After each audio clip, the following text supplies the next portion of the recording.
This is a Komatsu PC350 LC Excavator. It's made by First Gear and it's in 1/50th scale. Now I know that every time I do one of these First Gear models, I sound like a broken record. I say the same thing every time, but it's true. First Gear is very consistent with what they put out, and it doesn't matter what you get. It's probably going to be a very good quality. It's probably going to have good details. It's probably going to have good functionality, and you're not going to break the bank buying it. Their affordability is just top-notch to me. The price that you pay for the quality you get is typically excellent, and that's really nice to have, especially, you know, this day and age where it seems like the price of everything has just gone through the roof. So that's a little bit refreshing. Now, that being said, this excavator is a very good example of that. It exemplifies all those aspects of that you come to know First Gear for. But there are two things that stand out to me as odd. One thing is too big and the other thing is too small. So the tracks look like they're too big to me. And I think that's a matter of perspective on my part. I don't think that's First Gear. Now, this is a 35-ton excavator. If you don't understand the nomenclature, it's PC350, which means it's 35 metric tons. So this thing weighs about 80,000 pounds, give or take. One of the things that every model manufacturer does when they scale down, sometimes the models don't look right when they're, you know, when they're this size. The measurements might be accurate, but it doesn't look right. So every manufacturer will make little changes and kind of cheat here and there. CCM is excellent at it.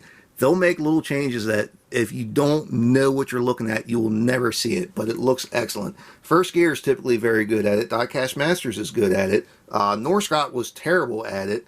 Ertl's not very good at it. And let's see, Joel was terrible at it too.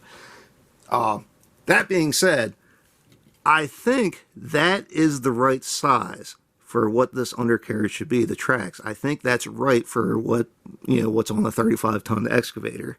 And maybe First Gear kept the scaling correct to what it should be. And it's one of those things where, like I said, it's perspective. To me, it looks like they're too big, but they're probably accurate. Now, the other thing that's too small is the bucket. The bucket is just too small for what's on the 35-ton excavator. Now, as I said, everything scales down. So this is 1/50th, right? So 1 inch on this machine is 50 inches on the real machine. So what you can do is you can take your measuring tape here, and let's see. That bucket is 1 inch wide, which means that's about 50 inches, but they don't make a 50-inch bucket. So you know this is a 48-inch wide bucket. Typically, the 35-ton excavators are mostly used on mainline, water line, sewer line, storm drain jobs. That's just the size of excavator that's typically used for that. It's just big enough to move a lot of dirt, but it's not too big that you can't get it into some tight spaces. And that's where most of these 35 metric ton excavators live. Now, this doesn't have a quick coupler, which again, every mainline hoe has a quick coupler. Not that you don't see these on dirt jobs, but if you go somewhere and you see a PC350, it's doing sewer line or storm drain or water line, whatever. Now, that being said, typically you'd have a 54-inch bucket or a 60. A 60 is probably a little bit too big, but you'd have a 54 and a 36-inch bucket. And what the cubic yards is can be a little bit different, but that's typically the width that you would have. So keeping that in mind, this bucket is too small for the excavator. Now, when these are on straight dirt jobs where all they do is load trucks or just steady digging, the bucket again is too small for that. That's really this would probably be on like a 25-ton or maybe even a 20-ton excavator, not a 35. So that kind of sticks out as a little bit odd, but it still displays well. I mean, it looks good. It's a nice bucket. It's just, I think it's just too small. Now, as far as the excavator itself goes, it's fantastic. The casting is very good. You can see all the non-slip surfaces for walking. The handrails are good. The mirrors are nice. You can see the cap for the fuel tank there. The breather and the tank for the hydraulics over here. The motor detail is nice. I mean, it doesn't open up, you can't get in there, but it's still cool. The hoses, the swing gear, all that's cool. You have the camera on the counterweight. You even have the little decals for the, hey, watch out, this guy's going to swing. Yeah, those warning labels. You have the warning labels down here on the tracks and on the stick. The hydraulic lines are really very nice. The lights are cool. The shining star, though, to me, the highlight of this is the cab interior. It just looks fantastic. Everything that should be in there is there, and it's not too big.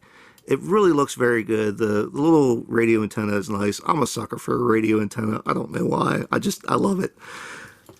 Overall, it's just really nice. It really is. It'd be awesome if it had a quick coupler, but you can't get everything you want.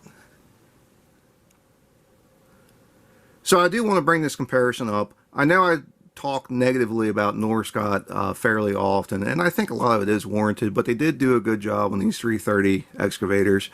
Now, the 330 model and the 336 model were the same. It was just the decal that was different. But I wanted to bring it side by side with the 350 just to kind of show off the difference between the tracks and the undercarriage. They are a little bit bigger on the Komatsu than they are on the Caterpillar, but I don't think they're wrong on the Caterpillar either.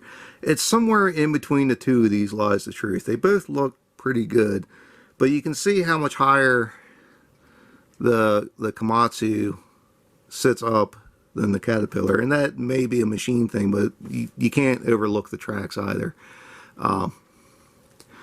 As far as the rest of it, though, yeah, the hydraulic hose detail is pretty good. The swing motor's in there, the handrails and the mirrors and everything.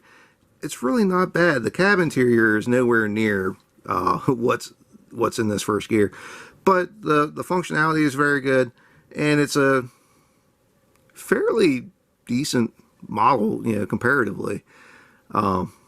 It's just kind of interesting to see the two of them side by side.